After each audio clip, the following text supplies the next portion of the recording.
she's young enough or old enough, and you have to just, like, knock people out. And then you have to bring them in and get to do the reads, and maybe their interpretation is not what we're looking for, or maybe they just had a bad day, and it's like, they're at the mercy of so many things.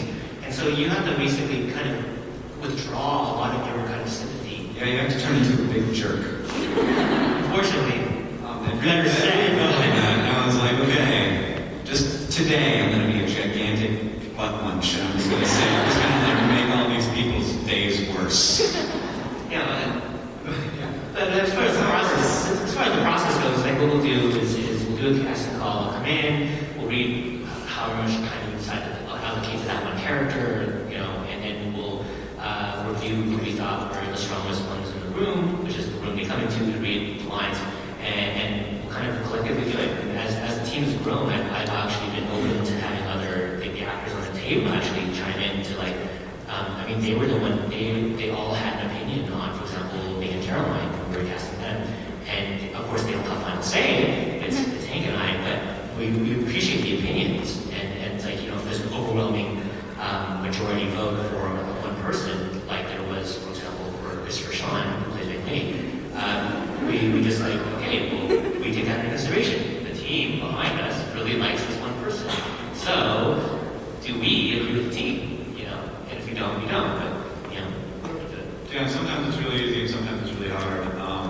The first, like getting the four core characters was a long process, but I think that we did a very good job.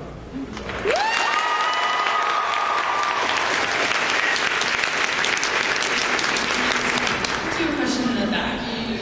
Yes, you. I was wondering why redheads? Isn't it a homage? The question was why redheads? It's actual coincidence, I think. complete coincidence. Actual complete coincidence. I don't know about like all actors dyeing their hair red now. Is that a thing that's happened since Felicia Day?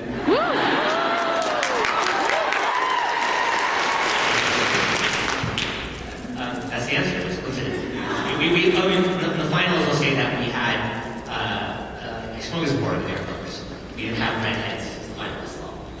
Well, I mean, once we started to pick, it was like, well, these guys kind of look like sisters, so that would be cool.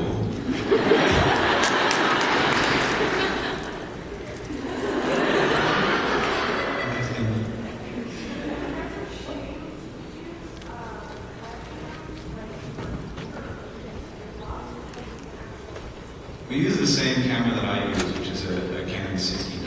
I think, or is it a 5D? It's actually a T2 Live, but it's a Canon. It's a T2 Live. It's cheaper than my camera.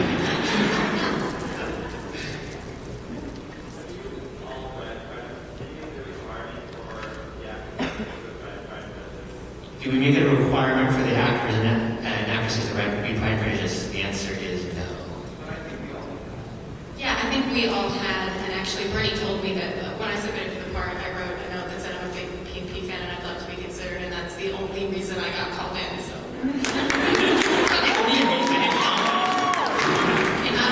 As an actress, I would make it a requirement for anyone involved in this project to read it, but I think we all had read it and we're familiar with it, and we have no business doing this if we're not familiar with the source material. Well, I'm not going to call them out on it, but I'm not sure if Christopher Sean has read Pride and Prejudice. Yeah, I'm not sure. I know that Jessica Anderson has read it. I know that Maxwell Cook has read it. And I'm not sure about Christopher Sean or Brianna. I don't know. We don't know that. Yeah. No, you may have. It's one of those things like it's not a requirement. It's a question. It's like, they don't walk in the room and they go, oh, first question. Like, did you read Pride and Prejudice? Get out of there. Like What happened to the 22nd chapter? Yeah.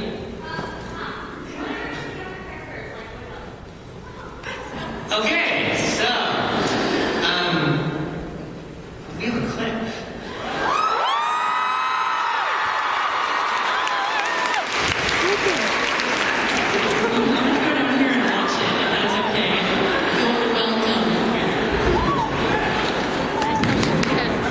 Yeah, I know, right? Like, don't fall, don't die. It's good. We need So Clint, hello, Miss Bennet. And Clint, go upstairs, guys. Am I interrupting something? Interrupting, no. Oh, no, the other one. Perfect. I was hoping for a moment to discuss the process of vlogging. I didn't Spoilers.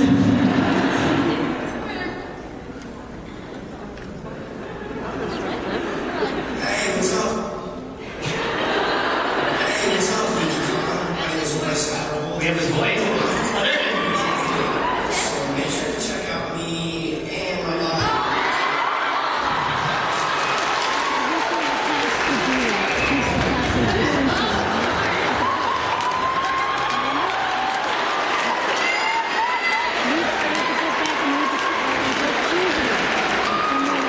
You did say some words in between when you were screaming.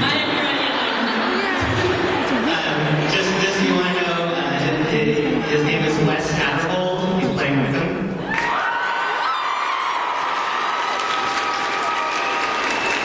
And from what I heard, he's a good looking dude. Okay, I'm gonna ask the question that everyone's thinking. Is that Wicca? Who is gonna play Darcy?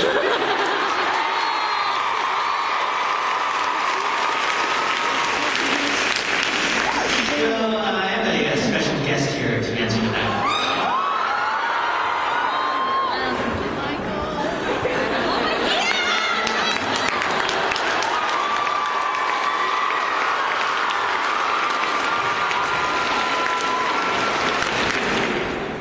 Hi. So this is something that Bernie and Hank and I have been talking about for a while, and I'm really excited to be able to stand here today and tell you, finally, that I am not playing Darcy.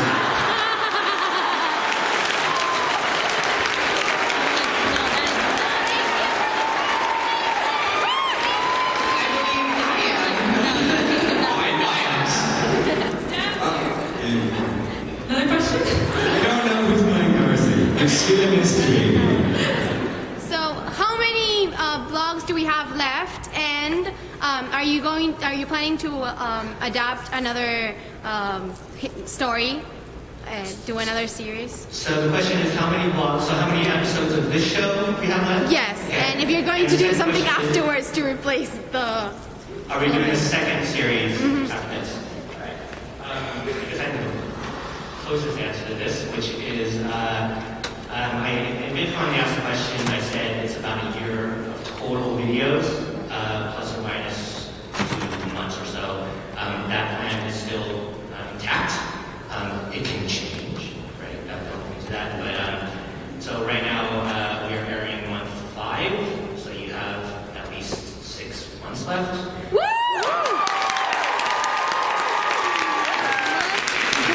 And the question about a second series, I would say I don't know. Probably because this one's been doing so well, but we want to focus on this one and tell this one the best we can and tell people about the second one. Woo!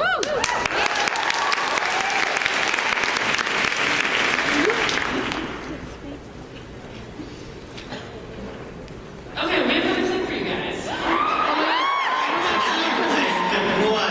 There we go. Anyway. Hello, Miss Bennet. And, Miss Young Bennet. Am I interrupting something?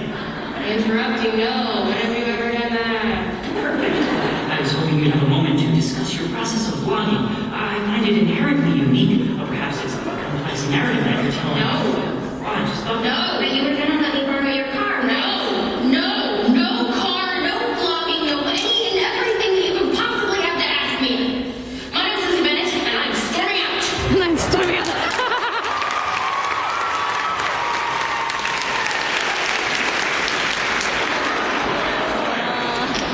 So, you were going to show me how Lizzie vlogs? Sure, Ricky. I prefer Mr. Collins.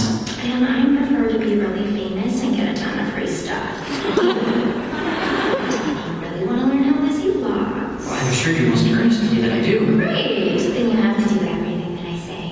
Everything. Cycle. Good move.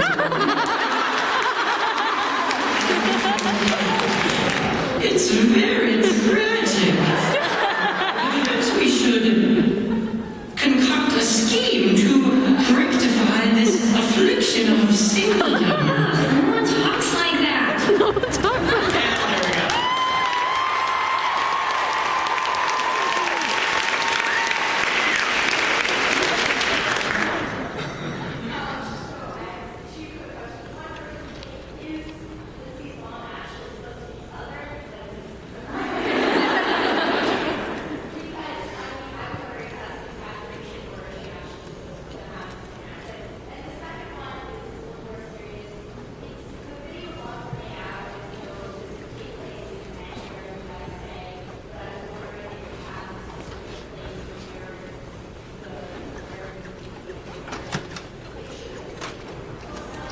So the first question was, is Mrs. Bennett actually Southern?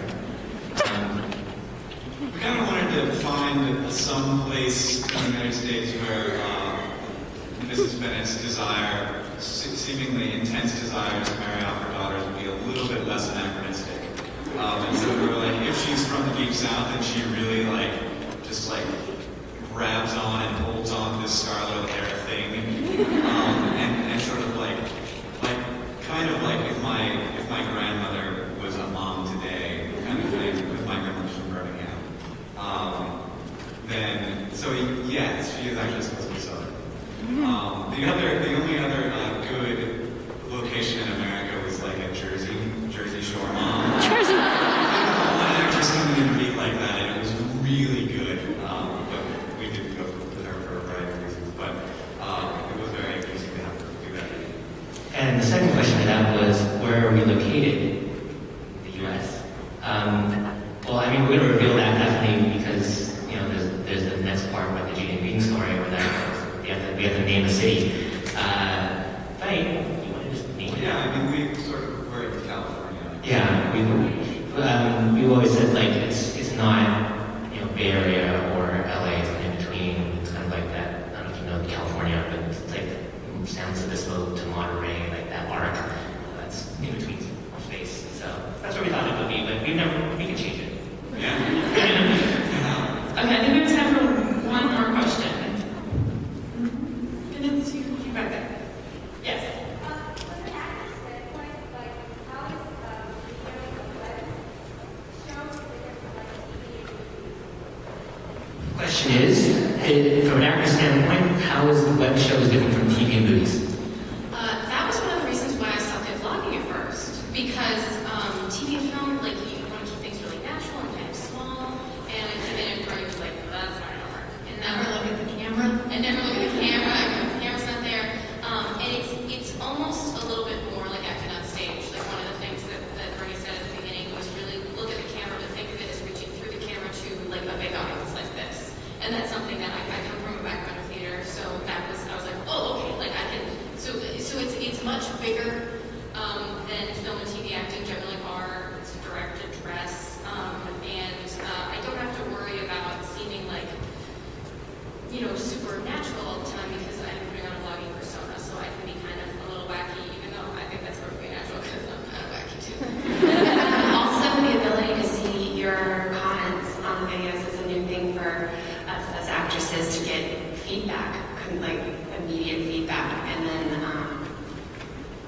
that's kind of the biggest difference. And then that has also introduced us into the YouTube world to be aware of everyone that we met at VidCon, and just it's certainly a new world that I'm being introduced into to see who else is online and what else is going on online besides our series.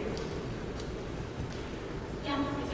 I mean, when you do movies, like, you don't, like, you have to wait for a year or two for anything to happen, and the turnaround is a lot faster on something like this. I mean, all of us have done a lot of other things, and I'm pretty sure that it's safe to say this is the first time we've ever had, like, an audience or a fan base like you guys in anything that we've done, which is really, really exciting, and as an actor, just kind of makes you feel like you're doing something right, because, you know I love to tell stories because I love to hear stories, and, you know, it's fun to see that people are watching it and love it and feel like good about that and good about your work in that way. I'm going to actually piggyback on a question and ask and extend it to the actors. How is the kind of, you know, the interactive experience for you guys? You know, like the whole, not only your characters having these extensions out into the social media world, but then the audience talking to you through these extensions. Like, you know, not all of you were on Twitter 5 months ago or Tumblr. It's so cool! I joined Twitter and eventually Tumblr because of the show. Bernie was like, you gotta enter Twitter. And I was like, no, I don't get Twitter. And now I'm so addicted. They were making fun of me on, like, in the airport. So I was like, I'm checking Twitter. They were making fun of me for being so addicted to it. And it's so fun to get to interact with fans and to hear feedback. I mean, like, it's true, even if you do something, you know, like, you know, you're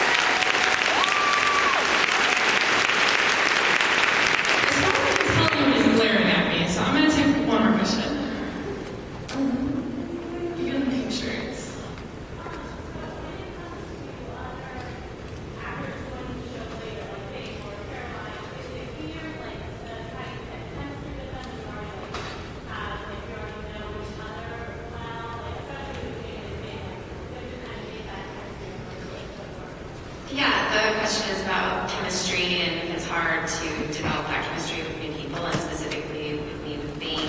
The biggest part of the casting process involved me to be reading with all of the Bings, and that's why I got to have feedback of who I thought was great. And a little tidbit about Christopher is that when I was leaving the auditions, he happened to be outside, and he actually walked me to my car like a gentleman.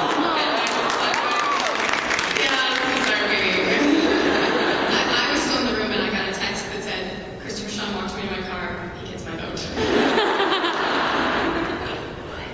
I think, yeah, in terms of us being a family, like the four of us being a family, we are the core. We, if you follow us on Twitter, like you know that we hang out and we enjoy each other's company. So I think within every new, but it is a larger family. So every new member who joins our little troop, we have to believe that they are also here for the same goals and objectives, and we're all on the same page. And actually, it's been really great so far. All the additional cast members. But yeah, I mean, I can say that as Charlotte, I was a little jealous of the whole Caroline relationship at Netherfield. And I was like, oh. But I mean, I know I've met Jessica, and she's wonderful. So yeah, it's been there. We do have the core of us, but yeah, it's been really nice to kind of expand our family too. Melissa?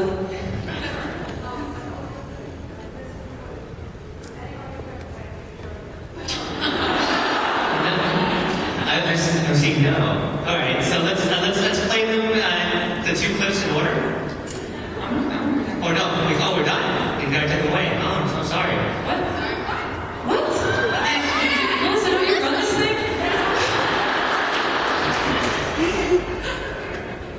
Will you get the modulator?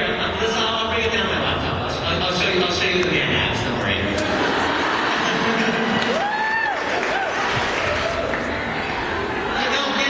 You'll appreciate it. Yeah. Wait, the tape recording will be good. Are we done? Are we getting kicked out? I don't know. I can tell. Someone tell me.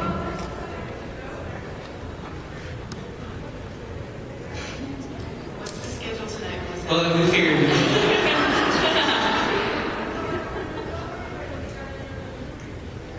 We're good. Yeah, we're good. I had a question for you guys, actually, that I didn't get to. You made Caroline a lot nicer, and I was wondering why, or if she's actually not nice, or, I mean, nicer. I was just wondering what the decision behind that was. So I think this one, this is all my doing. It kills us, and it's my fault. So I'm gonna take this one. So Caroline, in every adaptation in the book, she's kind of overtly mean to Lizzie because she's jealous, and I get that. I guess in this version, there's two things. One, I wanted to show Caroline, and if she's mean to Lizzie and Lizzie doesn't like Caroline, why would she bring her on the blog? Like, and just kind of think that I really like the Caroline character. I think it was one of the redeeming things that the 2005 Caroline did better than the 1995. Well, the first one was the Caroline. I think her kind of like you don't know what she's going to do. So for this version, I was like, you know what, Caroline is, we're going to advance Lizzie's kind of conversation. We're going to advance Caroline too. We're going to make her just like a very wise, strategic, thinker, where she's going to go, she discovered the laws, and she's going to become Lizzie's friend to basically, whether it's protect herself or use them against her, however she wants to feel. And how you do that is when you want to destroy an enemy, it says Abraham Lincoln, is you become their friend. So that's her plan. And so this kind of looks like forward thinking to make Caroline, a truly great adversary, is to make her accept it to the point. And Lizzie can't know that. That would just kill the tension. So that was why we did it. And making two allows us to show Caroline. I don't know if I could have written for example, the turn about the room scene without it being from that direction, where it became a manipulation scene rather than a show-off scene between two women. So it's a choice of the adaptation, and so far it's worked, and hopefully it continues. Good. Up to you. We have some very fancy things.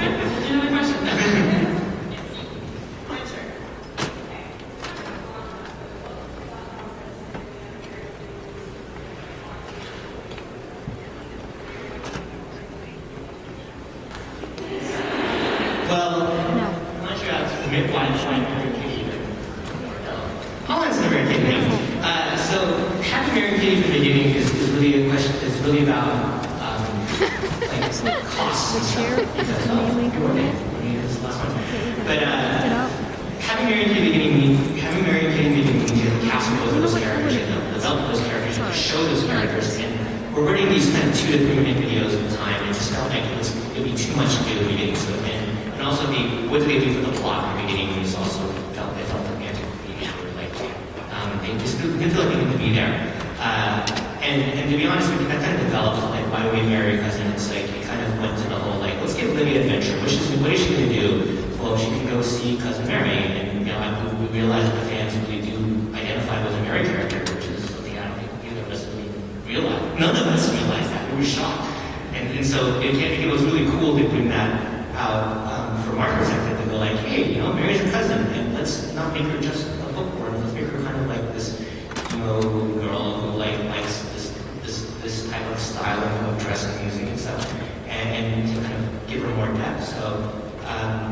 I can go on and on, it's going to be like an hour, 2-hour question, but I mean, that's something that it's fun to do, and it's really nice to try to imagine. It's fun to imagine the versions of each of these characters, modern Caroline, modern Wade, what modern Darcy is going to be like, and so forth. So the more characters we have, it's going to be just something to do. I mean, you're going to see Wickham soon enough, so look forward to that. The guy in the back there, like, really.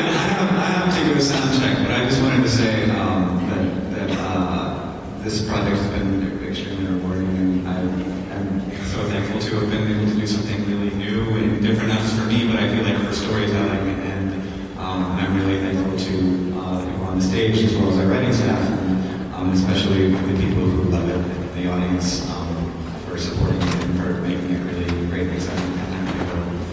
Thank you. It's a great time.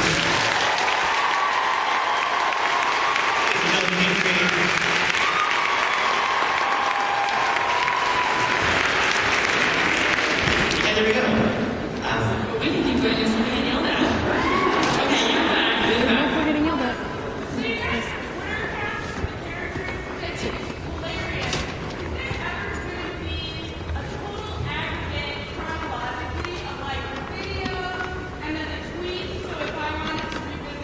It already exists. It is at the LizzieBennet.com site.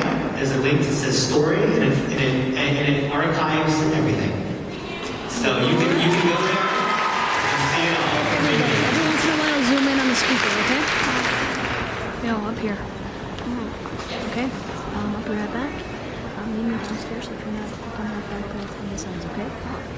Get comfortable, or else this will start to hurt. Okay? It hurts our hair. Yes, okay, so maybe move this hand down. This is about the costume theater? Yes. Oh, the costumes, okay. Alright, so it's about would we like the fashion? What do we like about the fashion show? So you're asking which pieces we like to wear, which ones we don't like to wear. That was the question. How it relates to our real life. Well, it's funny that you say that because most of the clothing were our own personal items. Most of the episodes until very recently.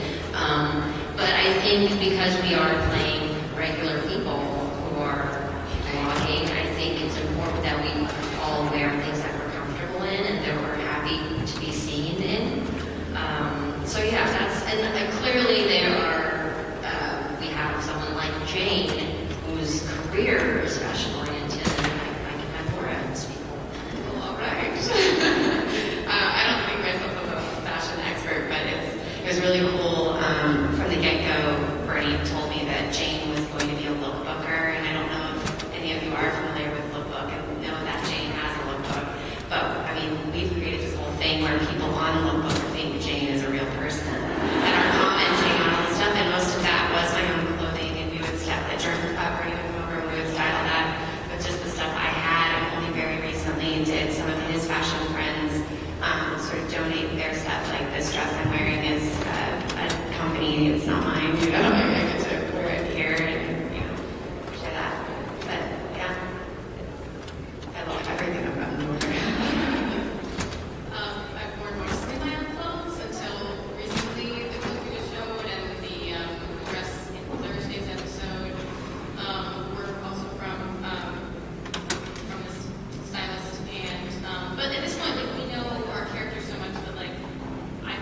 brought clothes and I picked what Lizzie would wear. Like, this is Lizzie, this is not. So, I mean, I don't think anyone wore anything. I've definitely had jobs where I wear things just like 8 pieces of costume.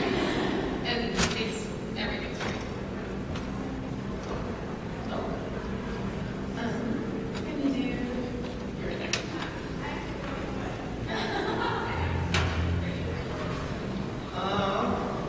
What was it?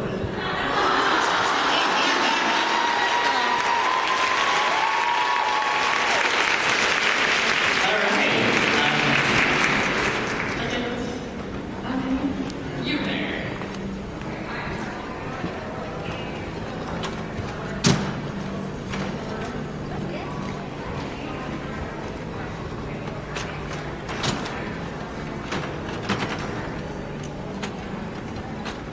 Are we gonna, so the question is, well, are we gonna use the gardeners? To be honest, we are not really sure about that yet. It's one of those things where it's like, can we do it without them? And what do they give the story? And I know they do more than just being, they're just close to Lizzie, they do like plot-driven things and get me, mind goes somewhere else. We'll see. I don't have the answer. This is the real last question. Yes. Right here? Yeah.